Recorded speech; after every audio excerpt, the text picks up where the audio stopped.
So me and Aaron and Melissa were walking down the street, right? And we were in Florida, and, you know, I've always heard about angel trumpets. It's a tree that has a flower shaped like a bell. It hangs towards the ground. It's like the only flower that grows like that, away from the sun. And it's called the angel's trumpet. It looks like a trumpet, or a bell. And it's supposed to signify the second coming of Christ, or whatever, when the angels blast their trumpets. Well, it totally makes sense to me why they call them that, and everything, because those motherfuckers were tripping when they thought of that shit. Talking about Jesus coming back and everything. Well, this fucking tree, this flower, is the most hallucinogenic fucking plant on the planet. Like, it's stronger than dimethyltryptamine, y'all. It's really, really, really crazy, crazy trip. I went into a fuzzy, full-blown cartoon world for 12 hours. We were walking down the street together, me, Aaron, and Melissa. And we passed a tree, and, you know, we're all talking about an angel trumpet. And I've always heard stories, you know, that shit'll kill you. You'll turn into a squirrel, or you'll think you're a glass of orange juice in the corner forever trying not to spill yourself. You know what I'm saying? And all these horror stories that you hear all the time. And I just don't buy into it, dude. I'm a connoisseur. I've always been, you know, like a fucking hallucinogenic drugs have definitely shaped who I am. You know, I don't regret nothing I've ever done in my life. It definitely honed and shaped my psyche. For sure. It opened my mind. My third eye. But anyway, we were walking down the street. And we seen a tree. And we were all like, man, I want to do it. And they had a kid at home. They had 2 kids at home. And so I decided we all picked one flower. And I decided I was going to be the guinea pig and go first. So I took this one flower and I cut it up into tiny pieces with a pair of scissors. I minced it up and I boiled it in 4 inches of water in a little pot until it was 1 inch of water, you know, concentrated it down. And then poured the guts off through a coffee filter into a shot glass, and it was like a shot glass full of water now. I drank that shit, you know, with a little bit of apple juice chaser. It tasted horrible. I drank it and fucking, within 10 minutes, y'all, Aaron was sitting in the kitchen with his flip-flops on.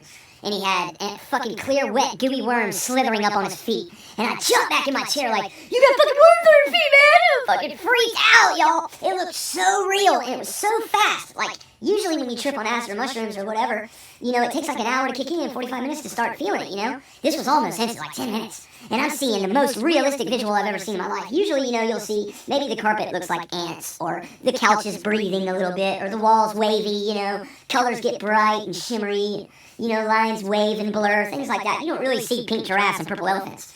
You know what I'm saying? You know, people that tell you that are probably lying to you. But anyway, unless you know, shitloads of mushrooms, I've seen some shit, but...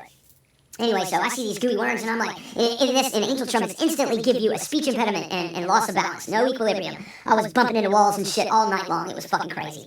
I looked at myself in the mirror from across the room, and every different color of me, like my black hat against my pink skin, against my black shirt against my blue jeans, like every different color was a different ball of yarn, and it was alive and thriving and staticky and breathing.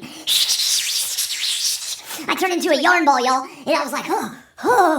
I was fucking so thirsty, dude, and I'm like, thirsty, and Aaron fucking gave me a glass of water, and I turned the water up to drink it, and I looked down the side of the glass, dude, or the cup, it was a pink cup, and I saw fucking living, like, staticky, breathing, and thriving protozoa and bacteria that had come to life and was like, all down the side of the glass and in the water and just alive, and I'm like, I'm fucking freaking out. And I run down the hallway to go to the bathroom and wash my face off and wash my hands because I had, you know, bacteria and protozoa all over me. And I fucking looked in the mirror, dude, and my fucking skin was moving. And I'm fucking washing my hands off. And I'm looking for something to dry my hands off because they're all wet and crazy, you know?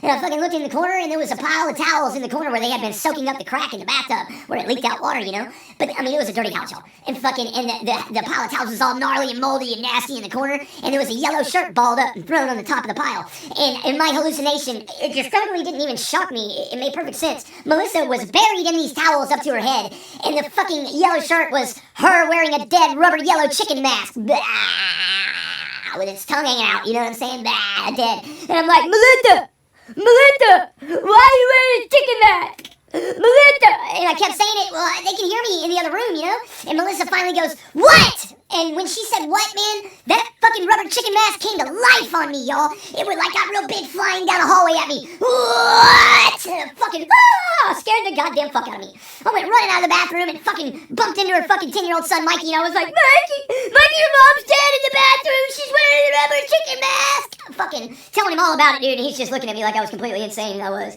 And then fucking, oh my God, dude. I was going back down that hallway, and I turned into a 50s black and white cartoon, and like the train going down the tracks, a little happy train, and I'm puffing out steam like, flum, flum, flum, flum, flum, flum, flum, flum, flum, flum, flum, flum, flum, flum, flum, flum.